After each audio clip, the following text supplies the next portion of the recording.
the last trick or treat. In the town of Black Hollow, Halloween was never just a festival. It was a warning. People who didn't live there thought it was charming. A small town wrapped in fog, orange lights glowing softly in windows, children running through leaf-covered streets. But those who were born in Black Hollow knew the truth. They knew that Halloween night was not meant to be celebrated. It was meant to be survived. No one talked openly about what happened every year. There were no newspaper headlines, no official records. Yet everyone knew that when October ended, one child would be missing. Always a child, always on Halloween night, and always without a trace, except for one thing: a pumpkin bucket. I learned that truth too late. I was 16 when it happened, old enough to understand fear, young enough to underestimate it. My parents had gone out of town unexpectedly, leaving me in charge of my little brother Sam. He was 8 years old, full of excitement, his eyes shining brighter than the jack-o'-lanterns he carved weeks in advance. Sam loved Halloween the way some children love birthdays. He talked about it every day in October. He planned his costume carefully, practiced his trick-or-treat voice in front of the mirror, and counted his candy bags like treasure. I loved him more than anything. That was why I didn't see the danger clearly enough. By late afternoon on October 31st, the air had already changed. It was colder than it should have been, sharp enough to sting your lungs. Fog curled around the streets like something alive, sliding between houses and clinging to the ground. The town felt quieter than usual, as if it were holding its breath.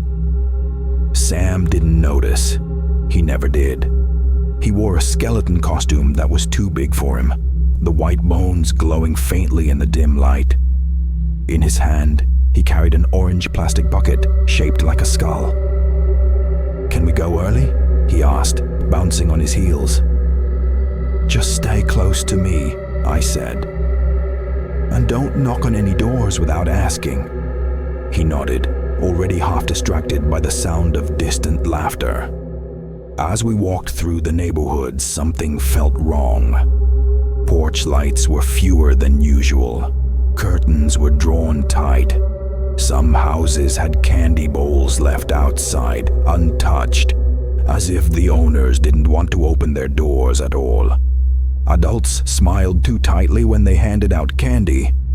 Their eyes flicked nervously down the street, always toward the same direction: Lantern Road. At the far end of that road stood the house. The house didn't belong to anyone. It never had. It was old, older than the town itself, according to rumors. Its wood was blackened with age, its windows cracked or boarded, its roof sagging like a tired spine. No decorations ever appeared on it, yet every Halloween night, something changed. A single light, a single jack-o'-lantern, and a door that opened by itself.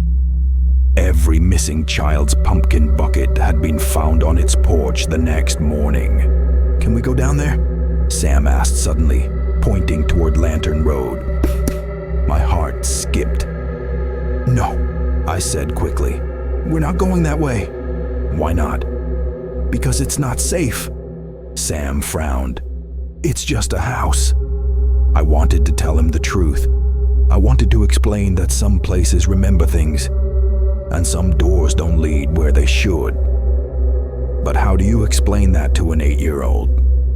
So I lied. We continued trick-or-treating, but Sam's excitement slowly faded. He kept looking back toward the end of the street, as if something there was calling to him. I told him we'd go home soon, that he had plenty of candy. "Just one more house," he begged. That's when the light turned on. At the very end of Lantern Road, the porch light of the old house flickered to life. The jack-o'-lantern appeared on the steps, its grin carved too wide, its eyes too deep. The front door creaked open slowly, revealing nothing but darkness. A voice drifted out, soft and inviting. "Trick or treat," Sam gasped. "They're giving candy!" Before I could react, he ran. "Sam, wait!" I shouted, chasing after him, panic flooding my chest. He reached the porch first and stopped suddenly. I followed, my breath ragged, and saw what had frozen him in place. Buckets. Dozens of them lined the porch steps and floor. Some were cracked, some melted, some stained dark with something I didn't want to identify. Names were scratched into the plastic. Names I recognized from school photos and old memorial posts. Sam looked up at me, confusion replacing excitement. That's when the hand came out of the darkness. It was long and pale, the fingers bending the wrong way, nails black and sharp. It wrapped around Sam's wrist with terrifying strength and pulled. Sam screamed.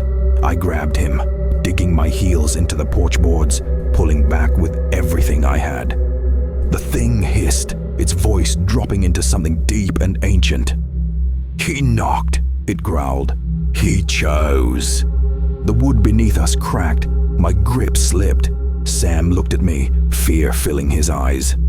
And then he was gone. The door slammed shut. The jack-o'-lantern went dark. The house fell silent. I don't remember screaming, but my throat burned for days afterward. I remember the empty street. I remember clutching Sam's bucket. Its handle snapped clean through. No one came to help. The police searched for weeks. Dogs refused to approach the house. The official report said Sam had wandered off. That grief had distorted my memory. But the adults of Black Hollow wouldn't look at me.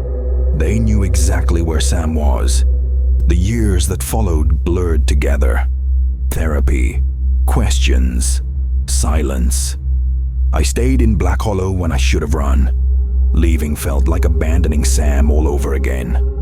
Every Halloween, I locked myself inside, lights on, doors barricaded.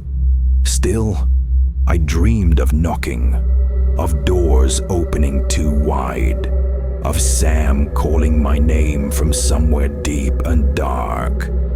On the 10th anniversary of his disappearance, something changed. On October 30th, I found a note on my doorstep.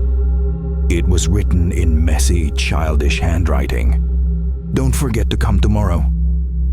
My hands shook as I read it. I hadn't told anyone where I lived. I hadn't spoken about Halloween in years. I threw the note away and froze. Inside my trash bin lay a familiar object. Sam's pumpkin bucket. Clean, undamaged, waiting. That night, I made a decision. If the house took my brother, it would have to answer to me. At sunset on Halloween, I walked down Lantern Road alone. The house looked bigger than before, its shadow stretching unnaturally far. The porch light flickered on as I approached. The door opened without a sound. Inside, the air was cold and wet, like breathing underground. Shelves lined the walls, stacked with pumpkin buckets. Hundreds of them, neatly arranged, each labeled with a name. Children stood in the shadows, watching, waiting. At the end of the hallway stood Sam. He looked older, taller. His skeleton costume had fused into his skin, white bones pressed beneath pale flesh. His eyes were hollow, reflecting no light. "Trick or treat?" he asked, his voice layered with something else beneath it. "Sam," I whispered, "I'm here to take you home." The house laughed. "There is no home," it said, "only tradition." It offered me a choice. One stays, one goes. I didn't hesitate. "Take me," I said. "Let him leave." The shadows surged forward, wrapping around my body, pulling me down. Pain tore through me as something cold surged inside my chest. Sam screamed, and for the first time, the thing hesitated. "I remember you," Sam whispered, his real voice breaking through. "You didn't mean to." The house shrieked as the thing inside him was ripped free, dragged screaming into the walls. The door burst open. I woke on the porch at dawn. Sam lay beside me, breathing, shaking, alive. The house stood empty behind us. They called it a miracle, but miracles always have consequences. Sam never talked about what happened inside. He woke screaming at night. He flinched at knocking sounds, and every Halloween the air still changed. The house may have lost that night, but it never forgets. Because somewhere, every year, a child still knocks. And the last trick or treat is never truly the last. The Last Trick or Treat, Part 2. The Debt That Never Ends. Black Hollow pretended everything was normal after Sam came back. The town always pretended. They held small smiles, cooked warm meals, and spoke in careful voices, as if kindness could erase what had happened. People called it a miracle, but miracles don't smell like rot, and they don't wake you up screaming at night. Sam came home thinner, quieter, and older in ways no child should be. His eyes no longer followed toys or cartoons. They followed doors, corners, shadows that moved when nothing else did. Sometimes he would sit for hours, staring at the front door, whispering numbers under his breath. When I asked him what the numbers meant, he said, "How many knocks are left?" I stopped asking questions after that. The first sign that the house was not done came in November. I woke up one night to the sound of scratching beneath the floorboards. Slow, patient, like someone trying to find the right place to dig through. I lay frozen in bed, listening as the sound moved from room to room, following the layout of the house with terrifying familiarity. Then came the knock, not loud, not violent. 3 soft taps from inside the walls. I didn't answer. I pressed my hands over my ears and waited for morning, telling myself it was stress, trauma, imagination. But when dawn came, I found muddy footprints leading from the hallway to Sam's bedroom. They stopped at his bed. Sam slept peacefully, smiling. The children of Black Hollow started changing. Teachers noticed it first. Kids zoning out in class, drawing the same picture over and over again. A house at the end of a road, a door wide open, hands reaching out. Some children began knocking on desks unconsciously. Others whispered trick or treat in their sleep. Then one went missing. Not on Halloween, on a random Tuesday afternoon. All that was found was a pumpkin bucket in his locker. That's when I understood the truth. The house didn't need Halloween anymore. Halloween had only been permission. Sam finally told me what happened inside. It wasn't a place. It was a stomach. The walls pulsed like muscle. The air tasted sweet at first, like candy, until it turned bitter and metallic.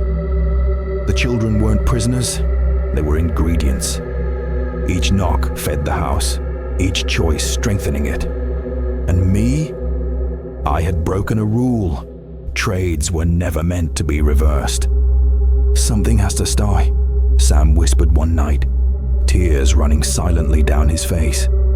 "If it can't be me, it will be everyone." The knocking spread. People began hearing it at night, on bedroom doors, inside closets, beneath beds. Some opened their doors without realizing it. Some knocked back. Those people disappeared. Not immediately. They faded. Their reflections stopped appearing in mirrors. Their voices sounded wrong on recordings. Then one morning, they simply weren't there anymore. And on their porches sat pumpkin buckets. Adults this time, labeled. Black Hollow tried to burn the house. They gathered one night with gasoline and matches, screaming prayers and apologies. The fire took instantly, too instantly. The flames burned blue and silent, climbing higher than the trees. And then the house knocked back. Every door in town slammed shut at once, windows shattered inward. People screamed as shadows poured from the burning structure, slipping under doors, crawling into mouths, eyes, lungs. By morning, the house stood untouched. The town was smaller. Sam began sleepwalking again. This time, he didn't stop at the front door. I woke to find him outside, barefoot, walking toward Lantern Road, whispering, "Io, Io, Io." I tackled him in the street, holding him as he screamed, not like a child, but like something being pulled apart from the inside. "They marked me," he sobbed. "They counted me." That's when I saw it. A faint symbol carved into his wrist. A tally mark. The house wanted him back, but it would settle for less. The knocks became demands. Every night at midnight, 3 taps echoed through the town. If no one answered, the house took someone anyway. Accidents increased, suicides, sudden illnesses, always followed by a bucket. The tradition had evolved. It no longer waited for permission. I made a decision the night Sam tried to claw his own skin off to let it out. If the house needed a keeper, I would give it one who knew its rules. On the next Halloween, because of course it was Halloween, I walked to Lantern Road alone. The town watched from behind curtains, silent, relieved it wasn't them. The door opened. The house recognized me. "You broke the balance," it said. "You will restore it." I stepped inside willingly. The children watched. The walls breathed. And I smiled. The house thought it was swallowing me, but I had learned something it never expected. Traditions can change, and so can monsters. I knocked from the inside. Once, twice, 3 times. The house screamed as it realized too late. A door works both ways. Black Hollow still exists, but Halloween doesn't. There are no knocks anymore. No buckets. No missing children. Sometimes, late at night, people say they hear footsteps beneath the ground, moving away. Farther. Weaker. And sometimes, when Sam looks at me, his eyes fill with fear. Because he knows something stayed in that house, and something else came back, wearing me. The Last Trick or Treat, Part 3, The House That Learned to Hate. The house did not die. It learned. For years after Halloween vanished from Black Hollow, people convinced themselves the curse was over. Children grew older without costumes. October passed like any other month. Doors stayed closed, porches dark. No buckets, no knocking. Silence settled over the town like a hard-earned peace. But silence, I learned, is not the same as safety. Beneath Lantern Road, something still breathed. I stayed. Not because I wanted to, but because I had to. The night I went into the house, something fundamental shifted. I did not come back untouched. The thing that had lived off tradition, hunger, and innocence now had something new inside it. Memory, regret, and rage. The house had never known those before. Sam grew into a quiet teenager. He never laughed loudly anymore. He never slammed doors. He never knocked. He avoided mirrors and refused to sleep without the lights on. Sometimes, I caught him watching me when he thought I wasn't looking, his eyes full of a fear deeper than childhood trauma. He knew. He could feel it. The house had let me go, but it hadn't released me. It had marked me. I started hearing it in my blood. A dull, rhythmic sound, wood tapping wood, not 3 knocks, just one, over and over, like a pulse, like a heartbeat that wasn't mine. Doctors said it was stress. They didn't see the splinters under my fingernails when I woke up. They didn't hear the walls whisper my name at night. Lantern Road began to rot. The pavement cracked even in summer. Street lights flickered without reason. Animals refused to cross it. Birds fell silent overhead. Houses nearest the road developed mold that no chemical could remove. People moved away, but the ground stayed warm. Too warm, like something sleeping beneath it. Dreaming. The dreams returned first. Not to me, to the town. People dreamed of doors opening inward, of knocking on their own chests, of children standing in hallways, smiling without eyes. They woke with bruises shaped like fingerprints on their wrists. And always in the dreams, the house was changing. It was smaller, sharper, angrier. The first death happened quietly. A man named Howard, drunk and bitter, walked down Lantern Road one night shouting about ghosts and nonsense. He kicked the ground where the house used to stand and laughed. The earth opened. They found him days later, inside his own walls, folded wrong, fingers worn down to bone as if he had knocked for a very long time. There was no bucket, just splinters in his mouth. That's when I understood. The house no longer wanted children. It wanted punishment. The house remembered the fire, the prayers, the knives of gasoline and fear. It remembered being starved, trapped, mocked, and it remembered me.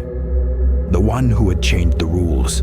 It started targeting adults, liars, abusers, cowards, those who had known the truth and done nothing, those who had pushed children forward and locked doors behind them. The knocking returned, but it came from inside people's homes, from closets, from under beds, from behind mirrors, and when someone opened the wrong door.